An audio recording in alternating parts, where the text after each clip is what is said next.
Hi Leo, welcome to your mid-monthly reading for September. I'm Charlene Lizette. If you're new here, hello, hi, welcome. Thanks so much for stopping by. If you're returning, a massive thank you to you. As always, I do need to give gratitude and adoration to my great queen, the Morrigan, to whom all my work is devoted to. Okay, Leo, okay, showing up. I like that. Where are you going? You traveling somewhere? You're going somewhere? Okay, what's this? Lots of swords energy here this month. Okay, but you're shining bright from it. Okay. All right, I feel like there's something being offered to you here that maybe you're over. The over it card with the 3 cups and the over it sweater. Hold on, there it is, yeah. So I'm curious if you are being very another thing I want to say to you with that 4 of Swords is rest, recuperation, retreat. Okay, taking a lot of time to yourself, mentally, emotionally, etc. is really important for you this month, mid-month as well. Okay, that just kind of jumped out at me, and I was like, I need to say something to them. Okay, so you got what is happening? Got butterfingers. You got blame. I accept responsibility for my well-being, which is great because of that 4 of Swords. I feel like you're acknowledging maybe you need a little bit of downtime. Maybe you've been go too much, working, hustling too much. Okay. Then we have the 7th house. This is the house of 6th house, my bad. It's Virgo ruled Mercury. This is a house of health and jobs. Here is where we can see the daily work life routine and organizational ability, as well as body care, diet, and exercise. Animals and pets also belong to this house. I do.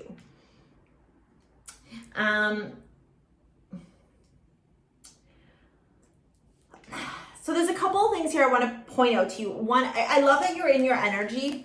Okay, that makes me feel like, and they're the bookends, what I like to call of your reading.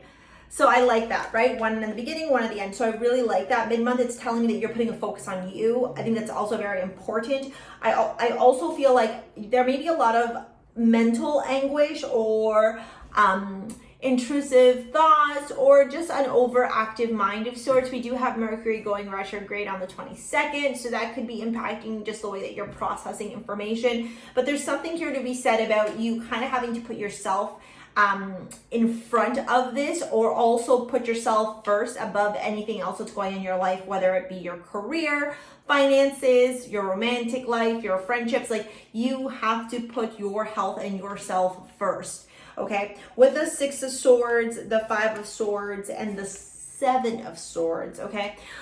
That's a lot of swords. And these aren't the best swords cards. I mean, I guess that's opinion, right? We could say that every card has its shadow and light aspects. The 6 of Swords is nice because it's saying that you're moving away from tumultuous waters into calmer waters ahead.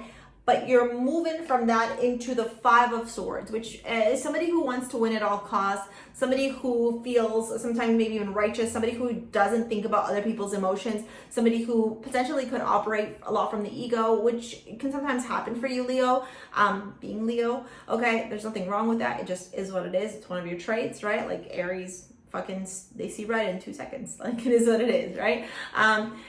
So I would caution who you're around, or if this is you participating in that kind of energy, right? Like where you're feeling like you need to win at all costs and you're not worried about the other people, right? It's almost like this is the reverse of altruism, right? It's a little bit sometimes selfish or ego-filled. Like if you see the imagery, these 2 people are like walking away with their heads in shame, and this guy's like, yeah, motherfucker, I won, but at what expense? Right? At what expense? At what expense did you win? Because following that, then we have the 7 of Swords. And that's also another card of somebody who's kind of sneaky, selfish, somebody who could potentially steal, somebody who keeps things very close to chest, but also somebody who, like, you know, look at this, they're shady, right? So I want to believe that the people that are watching this are not like that. So I want to turn around and just say, as you transition, or if you're traveling, or if you're moving from place to place this mid-month, okay, I would kind of really put an emphasis on communication with other people, how you're speaking, who you're engaging with, And if there are shady people in your energy, or if you notice yourself maybe getting a little bit too much in the ego, which happens, right? We're human. Just kind of acknowledging that and recognizing it. With the Four of Cups at the bottom of the deck, I do, however, feel like this could potentially be somebody who is trying to kind of slither their way back into your life in one capacity or another. Like they may be making their way to you, but you know how they are. You know that maybe they're a little bit shady, maybe somebody that cannot be trusted. Above all of that, though, with the 6th house being prominent and the 4 of Swords that showed up in the bottom of the deck, oh my god, that's my hair. I think it's really important to practice organization in your work-life routine, in your self-care, body care, mental care, exercise. This almost feels like if you allow the mental anguish to get too much, or the overthinking or the overanalysis paralysis to kind of take like the spotlight in your life for the mid-month of September, it may impact your, I don't want to say your health, but it could impact your mental health. It could impact your health, period, right? Like when we're like stressed out constantly, we're operating with our amygdala. Learn that one. It's in the brain, right? Our prefrontal cortex is what helps us to keep cool and level-headed, and our amygdala, which is like right underneath actually the third eye, the pineal gland, is our fight or flight response. And that's what I'm seeing here. I'm seeing that there potentially could be this energy. Your solar plexus feels very activated, so confidence.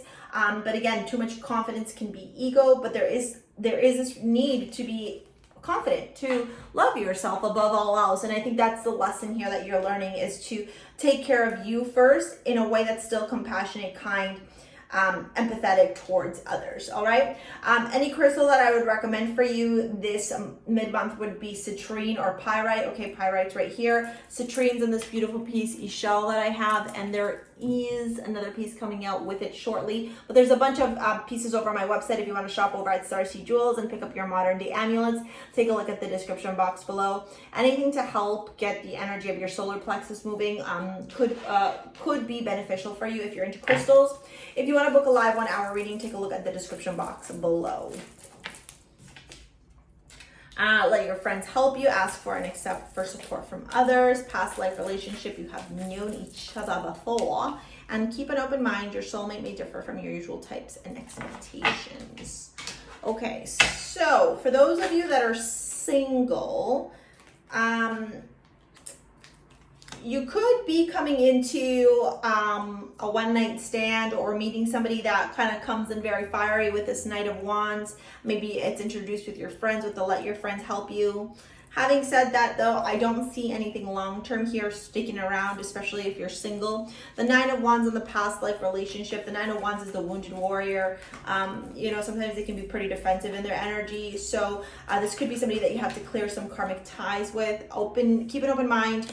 Your soulmate may differ from your usual type and expectations, and the 10 of Cups, which is nice. So this tells me that maybe this month you're walking away from a certain type of idea or notion that you had in what you need in a partnership, okay? And maybe, just maybe, you're starting to understand that you can expand your horizons, and not every guy has to be 7 foot and blonde hair, blue eye to be attractive. They could look different and still be attractive, because you're not just going for physicality, but you're also going for emotions, thoughts, etc. Okay.